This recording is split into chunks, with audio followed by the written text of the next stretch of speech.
Hello and welcome to the second session of AP Automation November. I'm so glad you could join me here today. We're going to be having a fireside chat on a story of how to start an accounts payable automation project. And I think this is a fantastic follow-on from the conversation we had earlier just about how governance and change management can really improve the automation outcomes of a project, but that taking that first step can often be the hardest, and winning over people can often be incredibly difficult. So this is a fantastic way to continue the conversation. Before we begin, I do have a quick couple of housekeeping notes. Firstly, this session is eligible for CPE requirements, so you must watch 26 minutes to receive CPE credit. You must be watching this session live and in North America. And you must participate in 2 attendance checks. So what that means is that there will be a pop-up on your screen that says, are you still watching this? You must click left, yes, and it means if you do so twice, you will be eligible for 0.6 CPEs, which is accessible by clicking the yellow widget at the bottom of your screen. You don't have to get it straight away. You can come back to this platform later to either rewatch the session, which will be available on demand, or to download the certificate. That's everything I wanted to share today in terms of housekeeping. Without further ado, I'd like to introduce our speakers. Today we have Markus Maicher, the head of BPO operations for Linde, and Tino Scholman, the CEO for Cevinio. They're going to be sharing a story on how to start the accounts payable automation project. So without further ado, Tino, please take the virtual stage. Thank you, Jordan. Thank you very much. Good afternoon, everybody. From the Netherlands, my name is Tino Scholman, CEO of Cevinio.com, a fully cloud-based SaaS solution for accounts payable automation. And with me, I'm very proud to have Markus Maicher with me. Good afternoon, Markus. Hey, good afternoon, Tino. Good afternoon, everybody. Good afternoon. Markus, you work for Linde. A proud German company, a leading provider in industrial gas, and a proud engineering company. Could you describe Linde for us? Yes, Tino. First, if you allow me a small correction, we are not an exclusively German company any longer. I mean, everybody, maybe the audience knows the company Praxair, which was Linde's main competitor, a US-based company. And we just merged a couple of years ago. So now we are still Linde, right? But we are now, I would say, rather an American company as a German company. But that's life, right? And there's nothing wrong about it, right? In very basic terms, what is Linde? What does Linde do? I mean, what we do is we take the air, we separate some of its ingredients from the air, like oxygen or any other gases. We package them, we market them, we sell them to the customers, and we organize the transport to the customers, or in some instances, we also transport ourselves, right? That's on a very high level description of the Linde business model.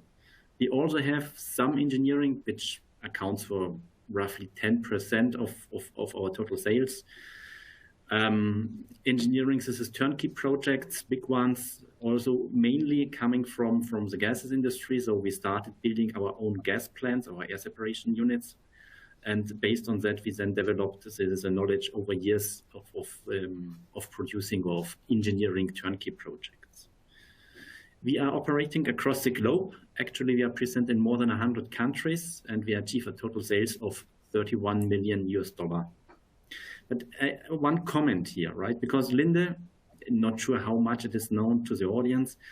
In Germany, it's quite well known. We are currently the company with the highest market capitalization, the German stock index, right? But if you look at the details, we are not the big one company. We are in reality rather a group of small to medium-sized and very locally operating companies. And in many countries, I would even say in most of the countries, Linde is really a small enterprise with less than 1,000 employees. And that is also, I think, one thing you have to have in mind when we later talk about why and how we have decided to go for our AP automation. Yeah, exactly. That almost results from it. And what is your role at Linde, Markus? Yeah, I'm director for business process outsourcing, and I'm responsible for managing the transactional Linde finance processes, procurement processes, which we have outsourced to now it's only one service provider who is left. And in this role, I have to say in the first years, I was very much focused in extending our outsourcing model. So adding additional countries like Eastern Europe, Latin America, Africa, North America, and to stabilize the operations in the outsourced shared services centers, right? Those were the first years.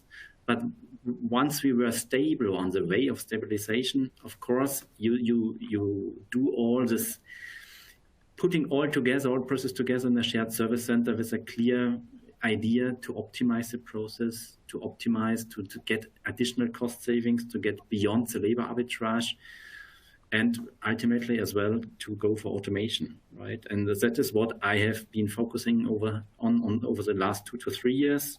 It's actually to find additional savings by identifying, assessing, and also driving the implementation of process improvements and automations, right? And that's, I think, what we will be talking about now. Yeah, absolutely. Because Linde is a large conglomerate. At the same time, you're operating in 100 countries with less than 1,000 employees. You probably have global ruling, global procedures, global financial procedures. At the same time, there is a lot of localization involved in these operating companies, I would guess. Is that correct? Yeah, it's even we have a very local business, and I would say that even there is some global guidance, but it's much left to the countries and to the regions to decide as well in terms of business, but also in terms of processes and process design, also in terms of IT decisions and so on, right? Yeah. And you decided for an accounts payable automation project. How did you get to that approach, given the fact that you're so fragmented when it comes to operating countries around the globe? Yeah, right. I think there are two main drivers. One thing is, as mentioned, we were very much focusing on stabilizing, on talking about processing issues. And we noticed that actually, I think 80% of our time we spent on AP. It's always AP. The record to report, also the order to cash, is usually quite smooth, quite quick, stable, but it's always AP. That was the one driver, so that we said, hey, is there maybe something which can support our processes better? But there's, of course, a second story behind. And actually, one of the starting point was that we did a benchmarking on our outsourced AP function. And we noticed that in terms of productivity, we are significantly behind our peer group. So very simple figure, invoices processed per FTE and year. And there we were not even at 30%, 40% of a best-in-class approach. And we were even not in line with the median. So that was also something where we said, hey, that is something where we need to dig a bit deeper. And actually, it was not so surprising that we are not best in class, that we were not best in class, because I think on the one hand side, we were, for the first instance, where we were only focusing on the EMEA side, but we noticed, we have a very heterogeneous system landscape with 6 different ERP systems, and in addition, 4 different workflow tools. And then with a number of combinations between the two, right? So ERP1 can be with 2 or 3 different workflows and the other way around. Yeah? So that's, of course, difficult to achieve any kind of productivity in that kind of setting. Yeah.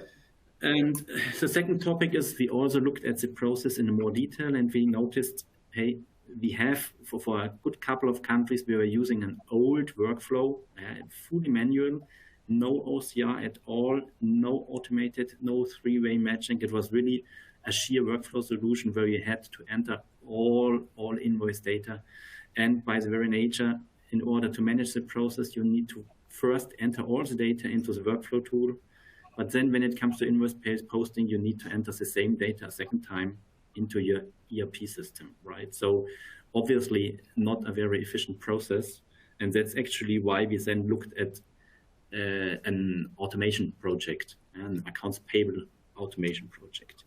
And maybe adding one more point here, because we did from Linde side, we had started in parallel already with an P2P automation, and it was as an intent to do an end-to-end P2P automation, so meaning also including the procurement side, the purchasing ordering side. And it was with one of these well-known procurement platforms, you name it, Ariba, Coupa, Tungsten, Tradeshift. So you can choose any of those. I think it doesn't make a big difference.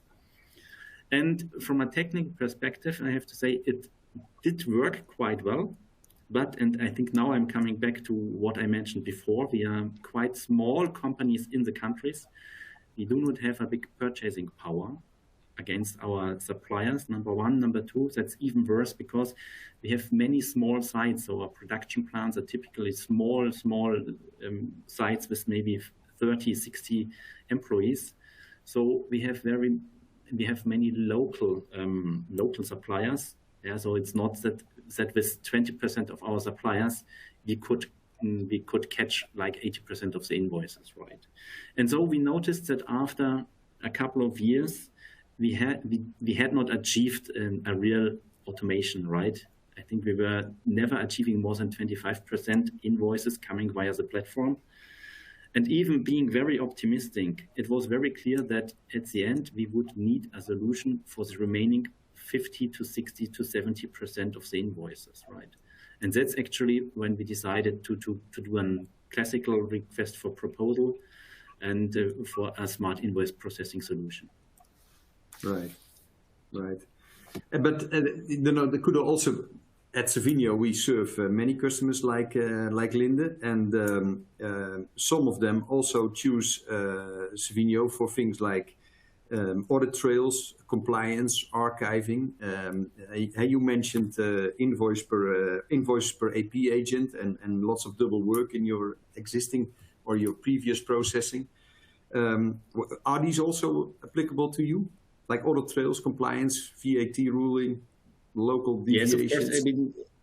I mean, that's all. I mean, we need that, obviously. We are New York Stock Exchange listed, so we are Sarbanes-Oxley compliance requirements.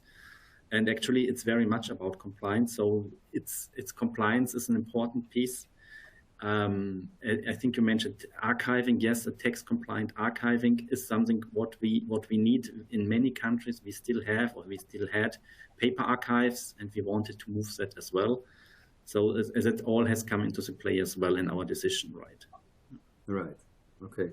And you ran a global RFP, a traditional classic RFP, you call it. What specific criteria did you look at as Linde for this accounts payable automation project? Yeah, I mean, as I mentioned, I mean, the starting point was actually it's about productivity, right? So what we were interested in is automation. That's number one. I mean, all the other topics which I mentioned, compliance, and so this is rather hygienic factors, but it's not the main drivers. The main drivers is about automation. And that's actually what we did. We established a catalog of functionalities which we actually required from the tool.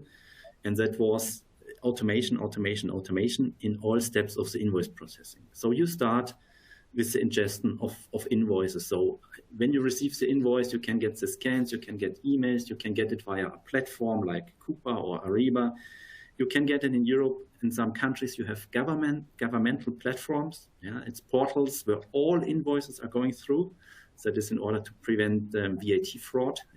So that's also something you have to take into consideration. And that's the first step is we wanted an automation of the ingestion of the incoming emails. And it should be all integrated from the different channels into one channel, into one system. Right. Then, of course, the second step where we needed automation is okay, how do you get the data from the invoices into your system? So actually, it's an OCR or an ICR, what we were looking for. And what was important to us was it should be an OCR which does not require templating. I mean, Many of the old OCRs did have a templating approach, and we did have that at Linde as well. But after 3 or 4 years, you noticed the OCR rate has come down from 60 to 50%, the accuracy, because nobody took care of the templates, or it was just too complex to always maintain the templates, right? So that's why we wanted an OCR and a templating-free OCR system. Then, of course, when you look at the next steps of the invoice processing, we wanted an automated two-way and three-way match, so checking against good receipts, checking against CPOs. We wanted an automated triggering of the workflows for the exception, for the invoice exception. So, yeah, it's a three-way match, but it's a two-way match, but good receipt is not posted, or it's not a three-way match, and the exception is a set price mismatch, and it needs to go by definition to procurement, to the material group buyer, right? All this should be automated. There should be no manual intervention. First, it speeds up. Second, it takes out the errors. Yeah, I mean, I'm not sure in your companies how many invoices do you have sitting with somebody who was selected manually in a workflow, maybe, right? But actually, for whom the invoice is who is not responsible for that invoice, and who then does not respond, maybe because said, hey, it's not my business, and then you have them laying around, and suddenly you get a vendor escalation. Yeah, so. And that's happening rather sooner than rather more often than not too often, right? So workflow triggering is an important thing. We had also for the non-PO invoices, right?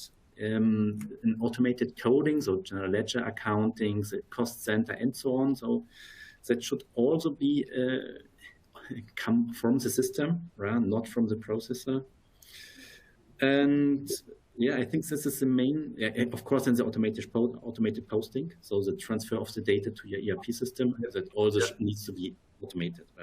So that's, I think, some of the key automation we have been looking at. Yeah, so that's pretty much the entire process of the accounts payable processing that you were looking for automation for. You selected Cevinio. That happened beginning of last year. We are now live in 8-10 countries in Europe, Africa, Middle East.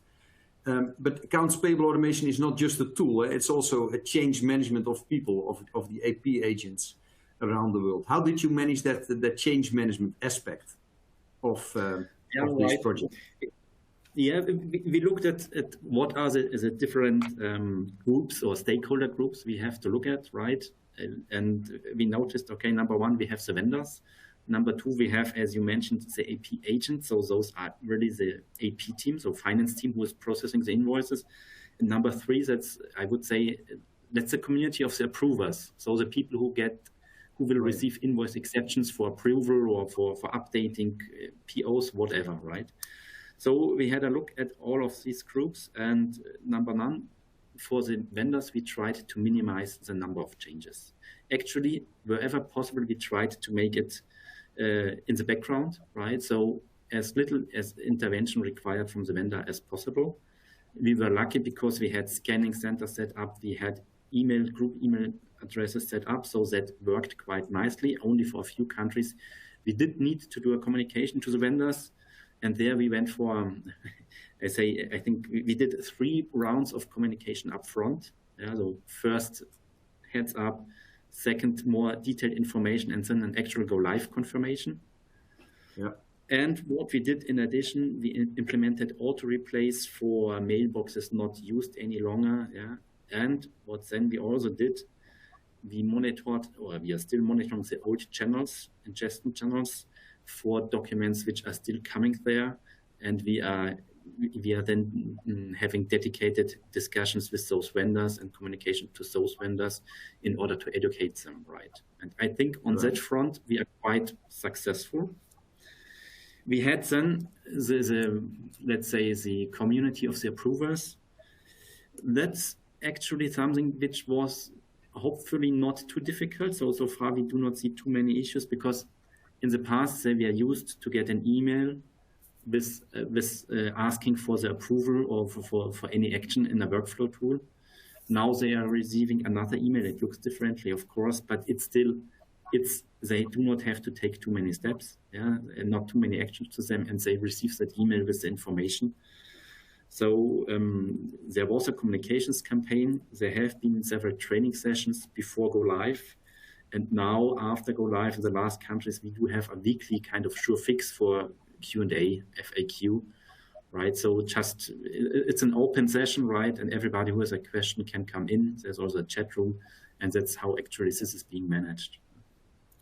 Wow. Actually, what costs the most, or and let's say the most difficult pieces, and that's why I mean an invoice processing tool. I mean you have to have at the end you have to post like 20 to 25 fields to your ERP system, but there are now many combinations and exceptions, right? What may go wrong, and that's not with regards to the tool, but in the invoice processing itself. So how the currency, the PO, everything is somehow does not work. It's an incorrect PO. PO is closed, whatever, right? And so we noticed that it requires quite some training in the AP function, right? I mean, the good thing is if you have it in a shared service center, you have them all together. We also had a pilot approach, so there has been a core team, a provider core team from the PO provider, which was kind of already experienced in working live in the system, and they could support then for the new countries as well. And I mean, as mentioned, that was the most problematical area. Still, I mean, the approach we had taken was to include all of them, so the key finance users in all steps of the project. So that was both the AP function in the remaining countries, or the finance function in the countries, and also the outsourced AP teams. And they were part of from the very first intro sessions into the system, over the blueprint design, so the process design, or actually, as Tino mentioned, rather the localization of the blueprint, right? They were involved. They were part of the UAT, of all the testing.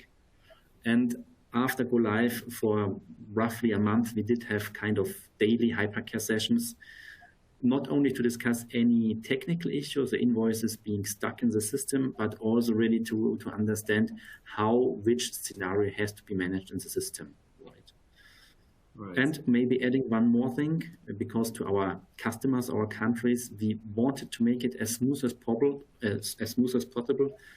We also hired some additional staff, because in the first weeks of processing, there's a tendency that backlogs start building up if the system is not working. Also, teams are not as quick as they used to be.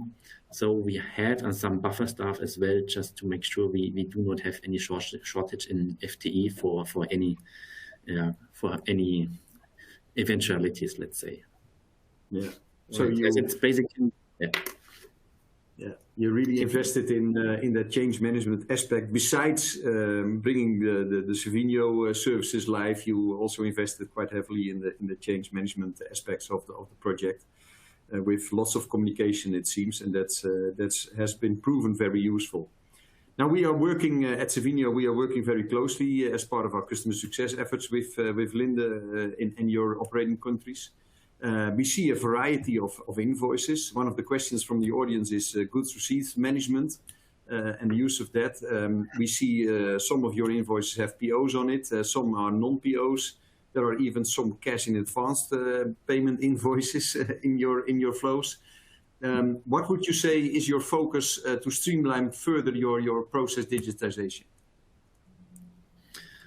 Yeah, I think the next focus is two things. One is the system side, where we still, and that's, I think, one of the nice things in Cevinio, you get a reporting on the success rate of the automation for specific fields. And I think that's where you have to work on for the automation. So really look at what is going wrong in the process. And then you have to think about, are there any additional keywords I can say, please, for this vendor with that keyword, always use that PO, for example, right? Easy ones, but you have to do it. You have to have a look at that. That is the one side where we are looking, right? So it's really work on the automation. The other topic is, and that's more our internal thing, and that's change management required, is we are working on the perfect PO. That is our target. So we are partnering now with procurement. We want just to come to a situation that actually the invoices and the POs are better matching. And in some cases, it's the vendor who just ignores completely what is in the PO and does an invoice which has nothing to do with the PO. But on the other hand, that sometimes also comes from the fact that the procurement or whoever is doing a purchase request does completely ignore the logic of the vendor. I mean, if you're working with catalogs, that's easy. You click and then it should be okay. But there are many strange things if you look at the PO. And if you then always look at the invoices, first you start shouting at your AP function, saying, why are you not able to process? But then when you look at the PO and the invoice and how they match together or don't match together, then you notice, okay, it's really a difficult one. So, and even our country AP leads sometimes say, to be honest, I would not be able to tell you how to post this invoice against this PO. So that's something which we now have, on the midterm, I would say, let's work on improving our PO setup. Also think about smarter, when do you need a good receipt? Is it really required for all of the POs? Because the missing good receipt is still one of the biggest issues in the invoice processing, which we observe in our company.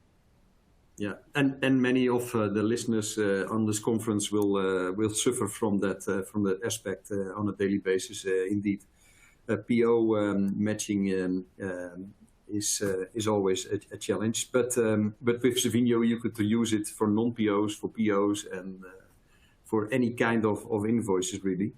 One of the questions that comes up from the audience, how did you do your vendor selection? But we already mentioned it was a standard RFP process with several vendors that you compared, I guess. Huh?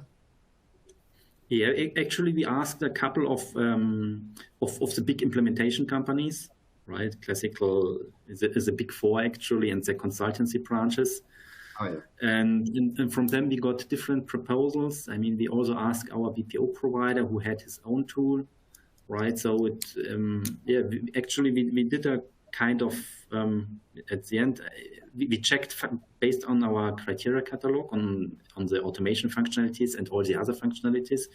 We compared, right? So we did actually not, to be honest, we did not select a vendor. We selected a tool. Maybe that helps a bit. And maybe one more topic here. Cevinio had offered us a small proof of concept where we ran like 1,000 invoices. So it was more or less free of charge, let's say. And we saw what is the outcome, right? And how good the OCR works and how good the matching can work, right? It was completely offline, so we just handed over data for a set of invoices, and we then saw actually how the data were manipulated or processed. And then we also saw that there have been several rounds. The first processing without additional training, so only based on the 1,000 documents, machine learning. And then we looked at what was going wrong, and we saw, okay, by adding some simple additional rules, you could improve the automation or the recognition rates, which also was then good to see that that's not something you need an IT specialist, and it takes 3 months for a change request, but that can be done very flexibly. So that's really something which we liked on the tool. Yeah. Thank you very much. Yeah, for those who do not know Cevinio, we are an accounts payable automation specialist. We process globally. We offer multi-currency and multilingual support in our robotized machine learning services over SaaS. And I want to thank Markus. We have come to the end of the half an hour, the 30 minutes that we have. I want to thank you, Markus, for your time, because I know you're extremely busy. It's very good to hear that you use Cevinio Analytics to further optimize your global processing and look where you can optimize your BPO services.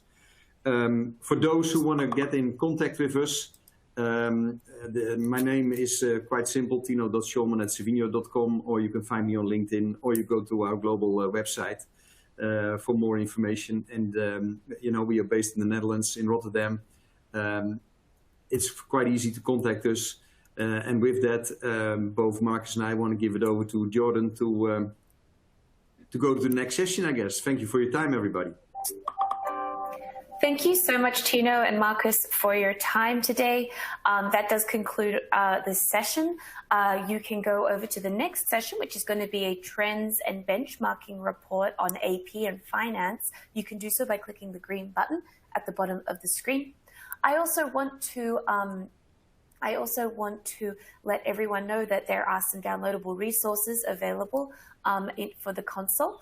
In the resource center, you can see that there is a flyer on how smart AP invoice processing can have a great business impact, as well as looking at turning AP challenges into opportunities.